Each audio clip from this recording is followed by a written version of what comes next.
ନମସ୍କାର। ଚାଲନ୍ତୁ ଆମେ ପାଠ୍ୟଟିକା ସମ୍ବନ୍ଧରେ ଜାଣିବା। ଦେଖନ୍ତୁ, ଅଗଷ୍ଟ MCM ମିଟିଂ ଅନୁସାରେ ଅଗଷ୍ଟ ସିଲାବସ୍ର ବହୁଶ୍ରେଣୀ ପାଠ୍ୟଟିକା ଶିଶୁ ବାଟିକା ତଥା ପ୍ରଥମ ଦ୍ୱିତୀୟ ପାଇଁ ଆମେ ଚାଲନ୍ତୁ ବହୁଶ୍ରେଣୀୟ ପାଠ୍ୟଟିକାଟିଏ ଯୋଜନା କରିବା। ଦେଖନ୍ତୁ, ଆପଣଙ୍କର ଶ୍ରେଣୀ ହେଉଛି ଶିଶୁ ବାଟିକା, ପିରିୟଡ଼ ହେଉଛି ଆପଣଙ୍କର 30, ବିଷୟ ଦେଖନ୍ତୁ ଶିଶୁ ବାଟିକା କାର୍ଯ୍ୟପୁସ୍ତିକା ଫର୍ଦ୍ଦ 25। ତ ଆପଣଙ୍କର ଦକ୍ଷତା ବା CG କମ୍ପିଟେନ୍ସି ଗୋଲ୍, ଆପଣଙ୍କର ବିଭିନ୍ନ ବର୍ଗ ବସ୍ତୁ ସେମାନଙ୍କର ମଧ୍ୟରେ ଥିବା ସମ୍ପର୍କକୁ ନିରୀକ୍ଷଣ କରିବେ ଏବଂ ବୁଝିବେ। ସେଭଳି ଆପଣଙ୍କର ଶିକ୍ଷଣ ଫଳାଫଳ ବା LOT ଆପଣଙ୍କର କ'ଣ ରହିଛି, ଲର୍ଣ୍ଣିଂ ଆଉଟକମ୍, ବସ୍ତୁ ଓ ତା'ର ବ୍ୟବହାର କହିବେ, ଯେମିତି ଖାଇବା ପାଇଁ ଚାମଚ, ଗାଧୋଇବା ପାଇଁ ବାଲ୍ଟି ଇତ୍ୟାଦି। ସେହିଭଳି ପ୍ରସଙ୍ଗ ବିକାଶ ହେଉଛି ଆପଣଙ୍କର ବୌଦ୍ଧିକ ବିକାଶ। କାର୍ଯ୍ୟଫର୍ଦ୍ଦ ହେଉଛି ଆପଣଙ୍କର 25। ପରିଚିତ କବିତା ଯଥା ଚିନି ମିଠା, ଗୁଡ଼ ମିଠା କବିତାଟି ଅଙ୍ଗଭଙ୍ଗୀ କରି ଆବୃତ୍ତି କରିବା। ସେହିଭଳି ଶିକ୍ଷାର୍ଥୀ ମଧ୍ୟ ଆବୃତ୍ତି କରିବେ। ତତ୍ପରେ ଶିଶୁ ବାଟିକା କାର୍ଯ୍ୟ 25ରେ ଥିବା ପ୍ରଥମ ଚିତ୍ର ସହ ଦ୍ୱିତୀୟ ଚିତ୍ର ସହ ଯୋଡ଼ିବାକୁ କହି ମଧ୍ୟ ସେମାନଙ୍କୁ ସହଯୋଗ କରିବେ। ସେହିଭଳି ଶିକ୍ଷଣ ସାମଗ୍ରୀ ଆପଣଙ୍କର ହେଉଛି ଶିଶୁ ବାଟିକା ପୁସ୍ତିକା ଚିତ୍ର ସମ୍ପର୍କିତ ଫର୍ଦ୍ଦ।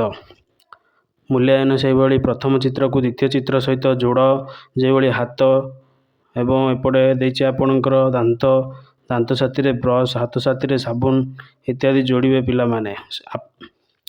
ଶିକ୍ଷାର୍ଥୀମାନେ ମଧ୍ୟ ସହଯୋଗ କରିବେ। ମନ୍ତବ୍ୟ ହେଉଛି ଆପଣଙ୍କର ବହୁଶ୍ରେଣୀ ପରିଚାଳନା। ସେହିଭଳି ପ୍ରଥମ ଶ୍ରେଣୀ ଦେଖନ୍ତୁ, ପିରିୟଡ଼ 36, ଆପଣଙ୍କର ବିଷୟ ହେଉଛି ବିଦ୍ୟା ପ୍ରବେଶ 37, କାର୍ଯ୍ୟଫର୍ଦ୍ଦ ବିନ୍ଦୁ ଯୋଡ଼ିବା ଏବଂ ଚିତ୍ର ପୂରା କରିବା ଗୋଲକ ଧନ୍ଦା ସହିତ ସମ୍ପର୍କିତ।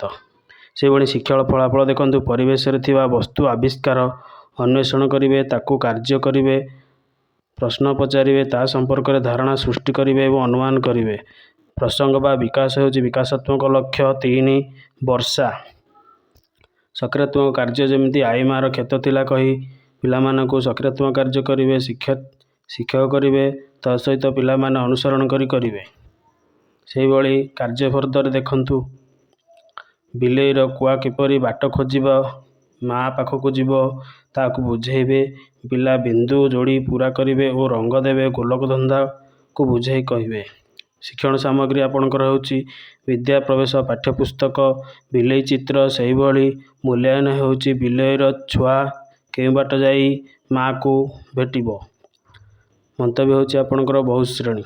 ସେହିଭଳି ଆପଣଙ୍କର ଦ୍ୱିତୀୟ ଶ୍ରେଣୀର ଭାଷା ଦେଖନ୍ତୁ, ଆପଣଙ୍କର ଦକ୍ଷତା ମୌଖିକ ଭାଷା ବିକାଶ, ଶିକ୍ଷଣ ଫଳାଫଳ LO, ସକାରାତ୍ମକ କାର୍ଯ୍ୟ, ଆପଣଙ୍କର ପ୍ରସଙ୍ଗ ଟୁଣାଟୁଣି ଆବୃତ୍ତି। ଶିକ୍ଷକ ଅଙ୍ଗଭଙ୍ଗୀ ସହ ଟୁଣାଟୁଣି କବିତା ଆବୃତ୍ତି କରିବେ। ସେହିଭଳି ଶିକ୍ଷଣ ସାମଗ୍ରୀ ଆପଣଙ୍କର ଟୁଣାଟୁଣି ଫର୍ଦ୍ଦ ଆବଶ୍ୟକ ଏବଂ ମୂଲ୍ୟାୟନ ହେଉଛି ଆପଣଙ୍କର ପ୍ରଶ୍ନଟି ଚକୁଳି କିଏ ଖାଇବ, ବହୁଶ୍ରେଣୀ। ସେହିଭଳି ନେକ୍ସଟ 40 ମିନିଟ୍ ଆପଣଙ୍କର ପାଠ୍ୟପୁସ୍ତକ ହସ ଖୁସି, ଯାହାକି ପିଲାମାନେ ମାର୍ଗଦର୍ଶନ କରିବେ। ସେହିଭଳି ଶିକ୍ଷଣ ଫଳାଫଳ ହେଉଛି ଆପଣଙ୍କର ଫ୍ଲୁଏନ୍ସି ପଠନ, ଯାହାକି ହେଉଛି କାର୍ଯ୍ୟଫର୍ଦ୍ଦ 37ରେ ଅଛି ଆପଣଙ୍କର ଫ୍ଲୁଏନ୍ସି ପଠନ। ତାପରେ ଆପଣଙ୍କର ରହୁଛି ବିଷୟଟି ହେଉଛି ବୌଦ୍ଧିକ ବିକାଶ, ବିଷୟଟି ହେଉଛି ଆପଣଙ୍କର ସୁନ୍ଦର ଆମ ଘର। ଶିକ୍ଷକ ଆଦର୍ଶ ପଠନ କରିବେ, ଆବୃତ୍ତି କରିବେ। ଶିକ୍ଷଣ ସାମଗ୍ରୀ ହେଉଛି ଆପଣଙ୍କର ହସ ଖୁସି, ସୁନ୍ଦର ଆମ ଘର। ସେହିଭଳି ମୂଲ୍ୟାୟନ ହେଉଛି ଘର ସଫାସୁତୁରା କିପରି ଦିଶେ, ଘର ସଫାସୁତୁରା କଲେ କିପରି ଦିଶେ ପ୍ରଶ୍ନ କରିବେ। ସେହିଭଳି କେତୋଟି ଫୁଲର ନାମ କହିବେ।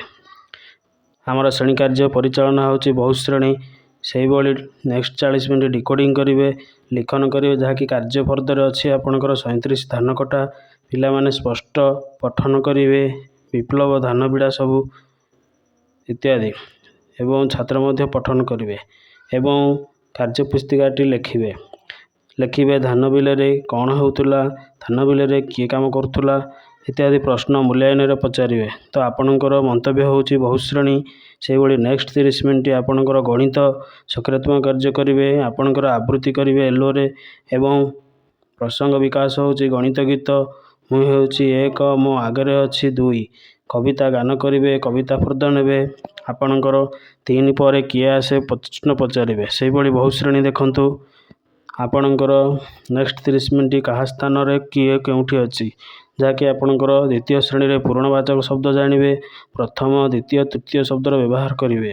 କାହା ସ୍ଥାନ କେଉଁଠି ପ୍ରସଙ୍ଗ। ଶିକ୍ଷାର୍ଥୀମାନଙ୍କୁ ଧାଡ଼ି କରି ଠିଆ କରାଇବେ। କିଏ କେଉଁଠି ସ୍ଥାନରେ ଅଛି ପ୍ରଶ୍ନ ପଚାରିବେ।